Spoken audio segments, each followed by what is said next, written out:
So a couple years ago, the tech industry was the industry that it was said that was thriving and was blooming, right? There are all these startups that popped up, whether it was Silicon Valley or Boston. Boston was number 2 for startups after Silicon Valley, for those who are not aware.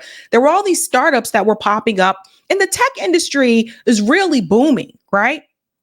Well, you know what they say. What goes up must come down, especially if they decide to look for efforts elsewhere. Unfortunately, Google has made a couple of announcements, and I want to start with the announcement that was posted a couple of weeks ago. It was 2 weeks ago. We'll start with that one, and then I want to give you the recent update about what is going to happen in the tech industry. As we know, Google is a big tech giant. It is the largest search engine in the world. So whatever happens with Google in the tech space, this again can be a foreshadowing of what is going to come for the rest of the tech industry. 2 weeks ago, did you guys know that Google started firing the Flutter team? Now, this is important for those who work in the tech space. We're going to get into this video here from this gentleman who's very familiar with this because he was asked to comment about it since he was involved with Google. So he gave the warning 2 weeks ago, and he did alarm people and let them know that, hey, this is not good news. This is not good news, not just for Google, but for tech altogether. They fired the Flutter team, and then we're going to explain to you what is happening now. Check this out. Holy moly, I have gotten dozens and dozens of messages asking me how I feel about Google laying off 6% of its workforce and cutting most of the Flutter, Dart, and Python teams. This is super concerning considering I'm one of the biggest Flutterflow advocates on the internet, on YouTube, and now Flutter just killed itself inside of Google. For those of you who don't know, Flutter is an open source mobile app development framework that's built and maintained by Google. Google built Flutter, which is a framework. A framework is a toolbox, and one of the tools inside of that toolbox is a programming language called Dart. Dart is now being cut back by Google. Lots of big companies are laying off, but for Google to lay off its core team for Flutter, Dart, and Python is very concerning. They didn't. So did everybody hear that? Flutter and Dart and Python. Some of you, if you've ever done coding before, you know Python's pretty big, like learn Python to help you code and all that kind of stuff. But for Google to have laid off the Flutter team, the Dart team, and Python teams, that is huge. Google, again, largest search engine in the world. Google makes a lot of money. Why would they need to lay off these teams? Let's go on a little bit more. Disclose the specifics, but Google has laid off a ton of people, and they're doing this because they want to cut back on costs and expenditures and increase their profits, okay? So Google is doing this because they need to please their public investors and start turning a profit. And normally when large companies have an urgency to turn a profit, the first teams that get laid off are teams that are not directly generating revenue or contributing to the bottom line.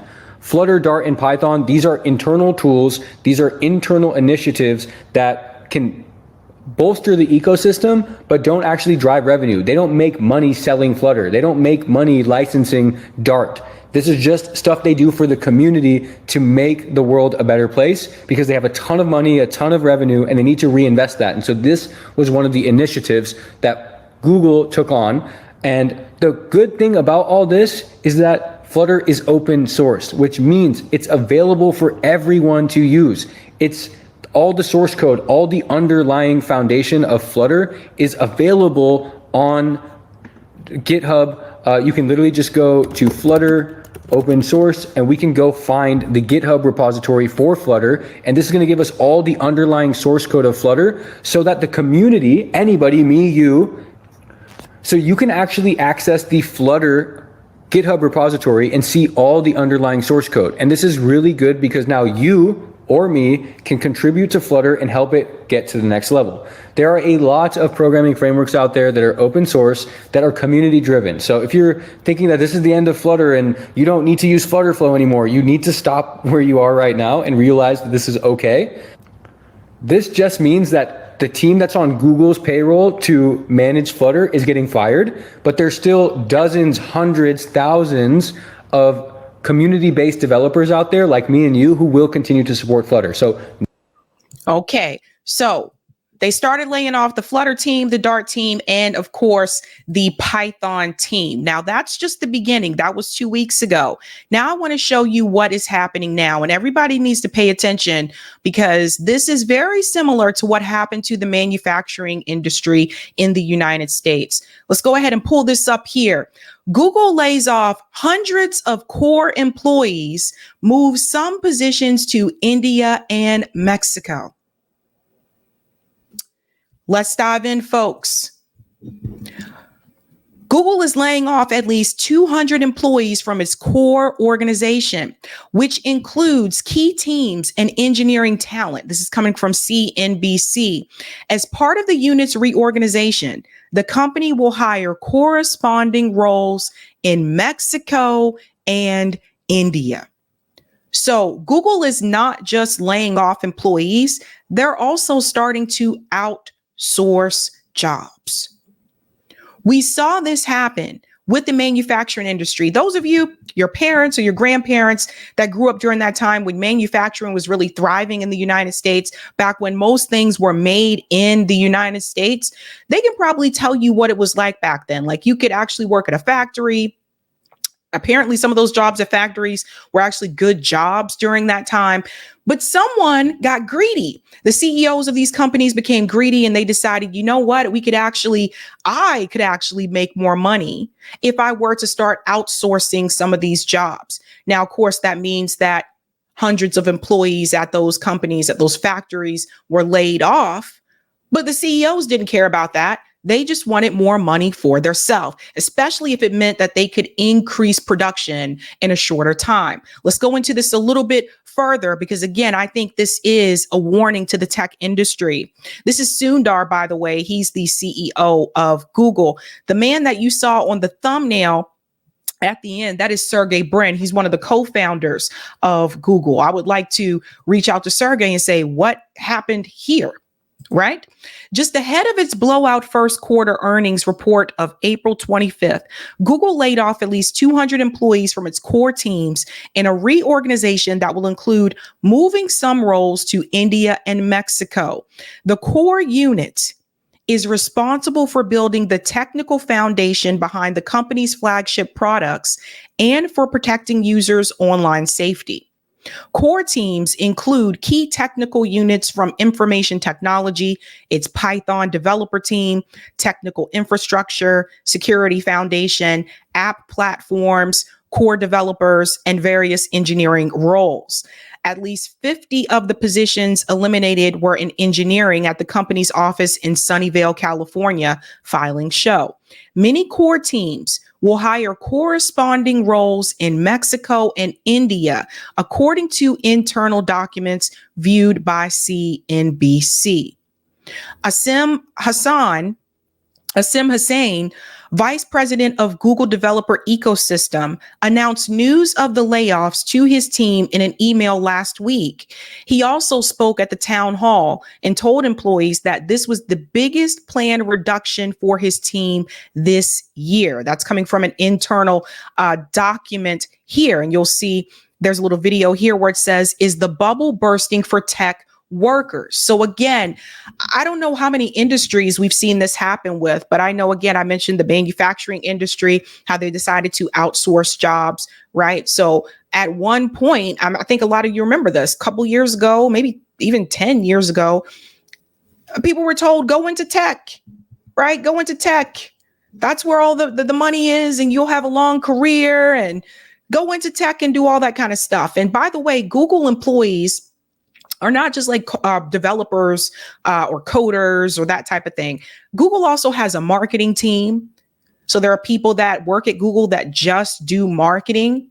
They have HR, just like any other company has HR. So we're talking about a lot of jobs that can be outsourced. Part of me wonders if the pandemic had a little bit to do with this, where a lot of these jobs could be performed remotely, and Google did give employees, or some of them, the option to work remotely indefinitely. after the pandemic. And part of me wonders if it has something to do with that. Could be, could not be, but a big part of me would assume that this has to do with greed. How is it that the largest search engine in the world has to lay off hundreds of employees? Why is it that the largest, search engine in the world is choosing to outsource jobs?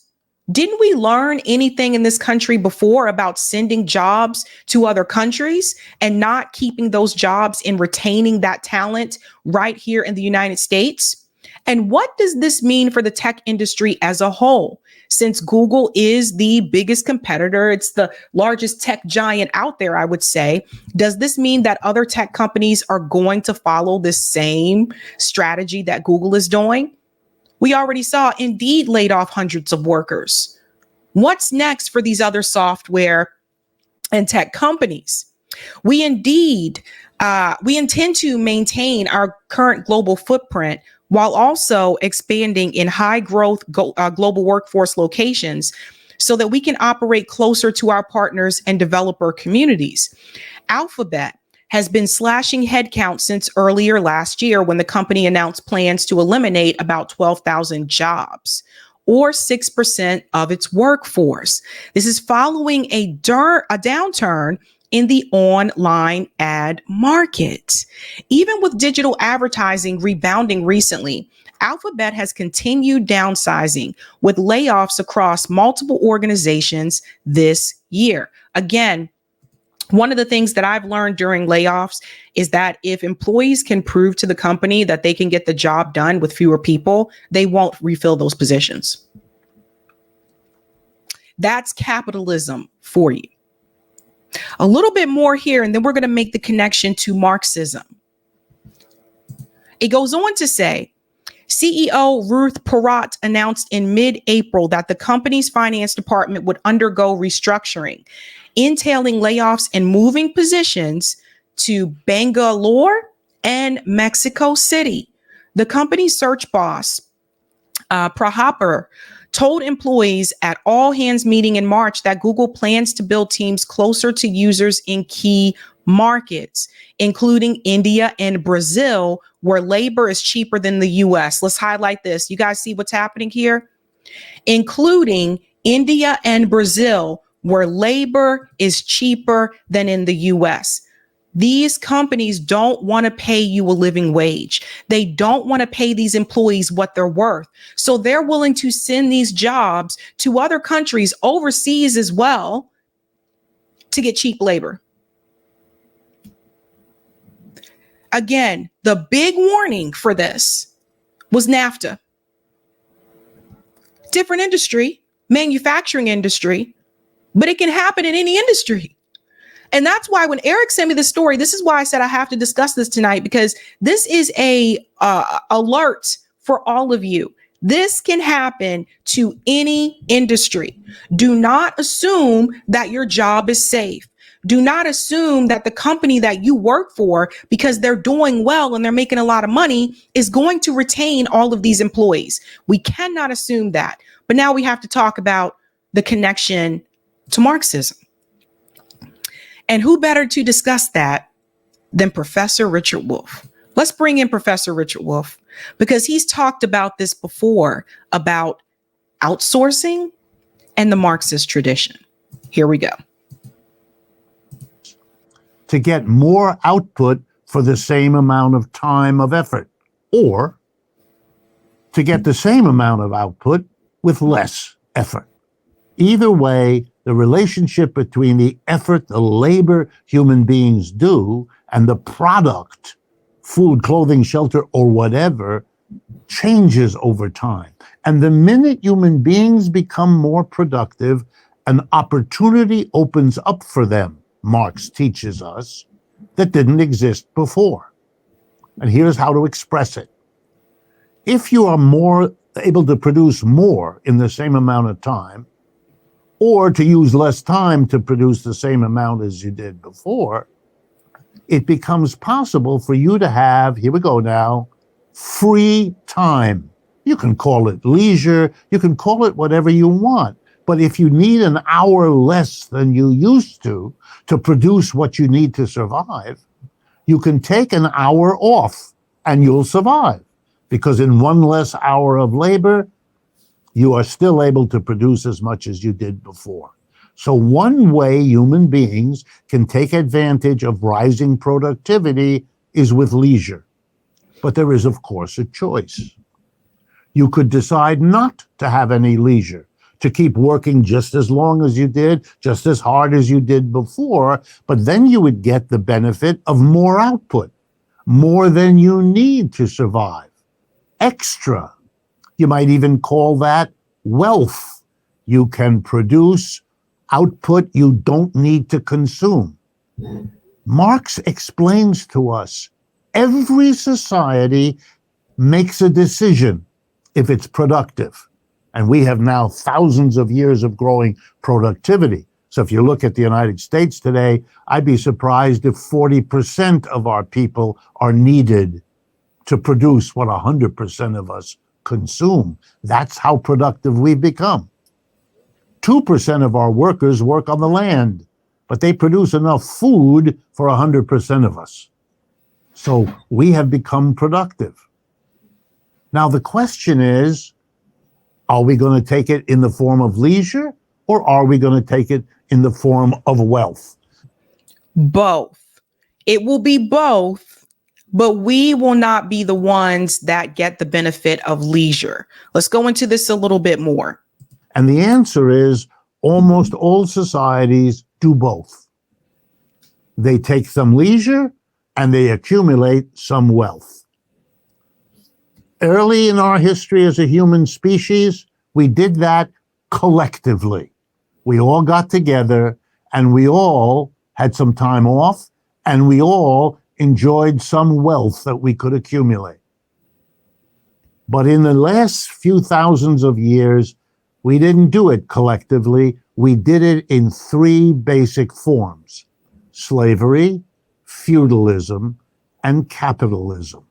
There it and is. What those three systems have in common, Marx taught us, is that they said, yeah, there'll be leisure, and yeah, there'll be wealth, but they will be collected for a very small proportion of the people. And that is most likely the billionaire class. And this is why I continue to say they are finding ways to pit the workers against each other when we really need to focus on that billionaire class. The co-founders of Google are billionaires. Larry Page is a billionaire. Sergey Brin is a billionaire. And it is the people that work at those companies, they're the ones that will be disposable. Sergey already got his money. He's good. Larry already got his money. He's good. They're all set. They can live off that money for the rest of their life. But the workers will continue to be exploited. The billionaire class will be able to retain the wealth. And this is why in 2024, a lot of Americans, particularly the younger generations, will not be able to establish any type of wealth unless something changes. This is why younger people can't buy homes. This is why younger people can't afford to get married or pay for a wedding. Let's put it that way, pay for a wedding. Because all of the wealth, where most of the wealth is going to that top 0.01%. This small group, they'll get the leisure and they'll get the wealth. The rest of you, we don't care how productive you are. The more you produce, the more leisure and wealth for the minority that gets it. And let me interrupt here before I let him go on for a second. One more thing I want to add about that, what he just said. How do people become billionaires? They become billionaires by exploiting the workers. There's no such thing. And we went over this during this, I think last month or so on this channel. Look for it. Should be a clip for it on my channel where I talked about how there's no such thing as a self-made billionaire. They become billionaires off of the backs of the workers. Also, they get some help from the United States government. So that's two, or they inherit their wealth. most of the billionaires under the age of 30 have inherited their wealth. So that's important for people to grasp as well. But the reality is, folks, it's us against the billionaires. And as long as we're fighting over red versus blue, that's all a distraction. Do people not understand? That's all a distraction. Trump, Biden, MAGA people versus liberals versus those are all distractions. As long as you are fighting against who's on team red and who's on team blue, you are totally overlooking who is above both of those teams. And that is the billionaire class. They run everything. Everything. Slavery, the slaves keep working as hard as ever, whether they become more productive or not. Who gets more leisure and wealth? The masters. The masters are 2-3% of the population. The slaves, everybody else. In feudalism, the serfs do all the labor, productive or not. And whatever leisure and wealth can be accumulated is enjoyed by the lords. And now Marx's big achievement. He said in capitalism, it's the same. The workers work with more machines and therefore more productive, or fewer machines, it doesn't matter. The capitalists, the employers, will be pushing the workers to produce more and more, working as hard as ever. And the productivity, the gains of productivity will take the form of leisure for the employer class and wealth for the employer class. And there you have it. How many of you work a job, or you had a job in the past where you worked really hard, but you didn't get a proper raise, or you didn't get a raise at all? How many of you have worked at companies and you notice that the people who do very little work, but just enough to get by, are the ones who get promoted? Meanwhile, you're still working your ass off. Guys, they have not increased the minimum wage, the federal minimum wage in this country. The federal minimum wage is not a living wage. Why do you think they are voting against this? Why do you think about it? $7, what, 25 cents, $7.50 an hour? No one can live off of that in this country. But if they continue to outsource the jobs, they won't need you to work for them. Remember, it was just over a year and a half ago when all of these companies, you had all these different employees going on strike. It was one after another, right? So what did they do? What did the bosses do? Those that could, they brought in labor. We call them strike breakers, right? People who cross the picket line. They brought in labor from other states, or they brought in immigrants to do that labor. So now you have the workers turning against each other. Now the workers that worked at that company will point to the immigrants and say, you're taking our jobs, right? But you know who else that's been said to? And this is something I want to really bring to people's attention. You know who else that's been said to? Did you know that in Boston, Massachusetts, go look this up on the internet, that infamous Time magazine cover. Eric, if you have time to look it up, let me know and I can show it to people. There's this famous Time magazine cover. And there's a black man on the cover of the Time magazine, and he's being hit by a white man with the American flag. You know what that was all about? The white working class were convinced that black workers were taking their jobs in Boston. Notice how the scapegoat is never the billionaire class. Notice how you don't see the workers being told that you need to be upset because the CEOs and the people above the CEOs, the billionaires, they're the ones that are taking all of your wealth, and they're the reason why you don't have wealth, and they're paying you so little. Notice how you don't see that type of uprising among the people. No, it's the black people's fault. It's the immigrants' fault. It's these young kids who don't have enough work experience. They're the ones taking my jobs. They will pit you against any other group instead of pitting you against the people who are in charge and are maintaining the wealth, the billionaire class. When you think about what Google has just announced, that they are sending those jobs to Mexico, to India, to Brazil, we will have yet again another Manufacturing crisis, although this time it will be through the tech industry. And then you have to start asking yourself, what industry is next? You work in the healthcare field, you think you are a nurse and you can't be replaced, they can replace you too. I've seen nurses go on strike in Boston and they have been replaced with nurses from other states. So we have to push back against the billionaire class. And for the love of God, do not applaud someone for becoming a millionaire. Mainstream media, a billionaire, mainstream media will tell you to applaud that person. They'll celebrate this and say it's good news. Taylor Swift just became a billionaire. This is so great for her. Rihanna just became a billionaire. Oh, we're so proud of her. There is nothing more shameful than being a billionaire because you got there because you exploited the workers. That is not something to celebrate. Pay attention to what's happening with Google, and we'll have to keep our eye on the other tech companies because 9 times out of 10, they're probably going to follow Google's lead. If they start to see they can get that labor cheaper somewhere else, they will. Then what happens to all those people that worked in the tech industry? What do? Where do they go?